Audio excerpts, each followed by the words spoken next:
ನಾನು ಸಂಕೀರ್ತಿಸುತ್ತಾ ದೇವರ ನಾಮವನ್ನು ಕೊಂಡಾಡುವೆನು, ಕೃತಜ್ಞತಾ ಸ್ತುತಿಯಿಂದ ಘನಪಡಿಸುವೆನು.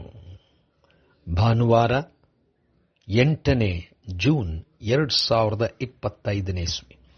ಈ ದಿನದ ವಾಕ್ಯ ಧ್ಯಾನಕ್ಕಾಗಿ ನಾನು ಆರಿಸಿಕೊಂಡಿರುವಂಥ ವೇದ ಭಾಗವು ಯೋಹಾನನು ಬರೆದಂಥ ಮೊದಲನೆಯ ಪತ್ರಿಕೆ 4ನೇ ಅಧ್ಯಾಯದ 15ನೇ ವಚನ.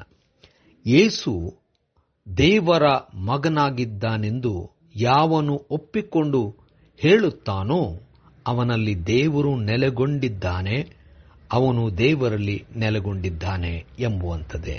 ಕರ್ತನಲ್ಲಿ ಪ್ರೀತಿಯುಳ್ಳ ದೇವ ಜನರೇ, ಶುಭೋದಯ. ದೇವರ ಪ್ರೀತಿಯನ್ನು ಯೇಸು ಕ್ರಿಸ್ತನಲ್ಲಿ ಪರಿಪೂರ್ಣವಾಗಿ ತೋರಿಸುವಂಥದ್ದನ್ನು ಅನುಭವಿಸಿದವನು ಧನ್ಯನು. ಕರ್ತನಲ್ಲಿ ಪ್ರಿಯರೇ, ಈ ವಾಕ್ಯ ಧ್ಯಾನ ಮಾಡೋಣ. ಈ ದಿನದ ವಾಕ್ಯ ಧ್ಯಾನದ ಶೀರ್ಷಿಕೆ ಒಪ್ಪಿಕೊಳ್ಳುವುದು.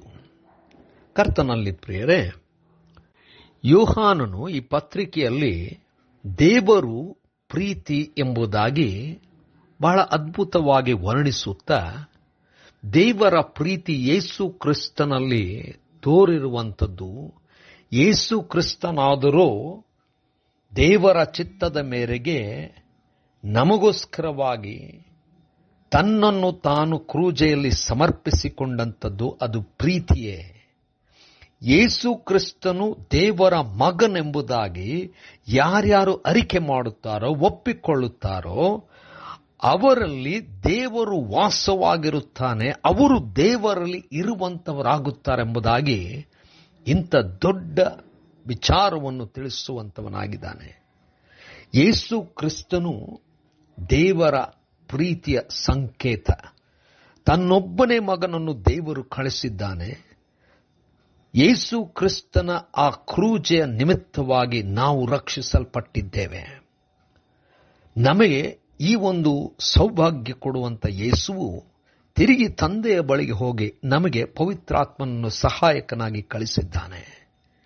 ಯಾವಾಗ ನಾವು ಯೇಸುವೇ ದೇವರು ಮಗನು ಎಂಬುದಾಗಿ ತಿಳ್ಕೊಂಡು ಅರಿಕೆ ಮಾಡುತ್ತೇವೋ, ಆಗ ದೇವರು ನಮ್ಮಲ್ಲಿ ಇರುವಂತವನಾಗಿದ್ದಾನೆ. ಕರ್ತನಲ್ಲಿ ಪ್ರಿಯರೇ, ನಾವು ಒಪ್ಪಿಕೊಳ್ಳಬೇಕಾದರೆ ದೇವರು ನಮ್ಮ ಸೃಷ್ಟಿಕರ್ತನು, ಯೇಸು ಕ್ರಿಸ್ತನು ತನ್ನ ಮಗನು ನಮಗೋಸ್ಕರವಾಗಿ ದೇವರು ಯಜ್ಞವಾಗಿ ಸಮರ್ಪಿಸಿದ್ದಾನೆ. ಯೇಸು ಆದರೂ ದೇವರ ಚಿತ್ತ ಪರಿಪೂರ್ಣವಾಗಿ ನೆರವೇರಿಸಿ ನಮಗೆ ರಕ್ಷಣೆಯನ್ನು ಕೊಟ್ಟು ಕ್ಷಮಿಸಿ ದೇವರೊಂದಿಗೆ ನಾವು ಸಂಧಾನವಾಗುವಂತೆ ಮಾಡಿದ್ದಾನೆ. ಇದು ದೇವರ ಮಗನಿಂದಲೇ ಹೊರತು ಬೇರೆ ಯಾರಿಂದಲೂ ಸಾಧ್ಯವಿಲ್ಲ. ಯೇಸುವೇ ದೇವರ ಮಗನು, ನಮ್ಮ ರಕ್ಷಕನು. ಆತನ ಪ್ರೀತಿಯನ್ನು ಅನುಭವಿಸಿದಂಥ ನಾವು ದೇವರ ಪ್ರಸನ್ನತೆಯನ್ನು ಅನುಭವಿಸೋಣ. ಕರ್ತನೇ, ದಯಮಯ ಸ್ವಾಮಿಯ ಕೃಪಾ ಸಂಪೂರ್ಣನೆ, ನಿನ್ನನ್ನೇ ಆತುಕೊಂಡು ನಿನ್ನನ್ನು ನಂಬಿ ನಿನ್ನ ಮಗನೇ ನಮ್ಮ ರಕ್ಷಕನು, ದೇವರ ಮಗನೆಂಬುದಾಗಿ ಅರಿಕೆ ಮಾಡಿ ನಿನ್ನ ರಕ್ಷಣೆಯನ್ನು ಅನುಭವಿಸುವಂತೆ ಮಾಡಿ ಯೇಸುವಿನ ನಾಮದಲ್ಲಿ ಪ್ರಾರ್ಥನೆ ಬೇಡಿದೆವು ತಂದೆಯೇ, ಆಮೆನ್.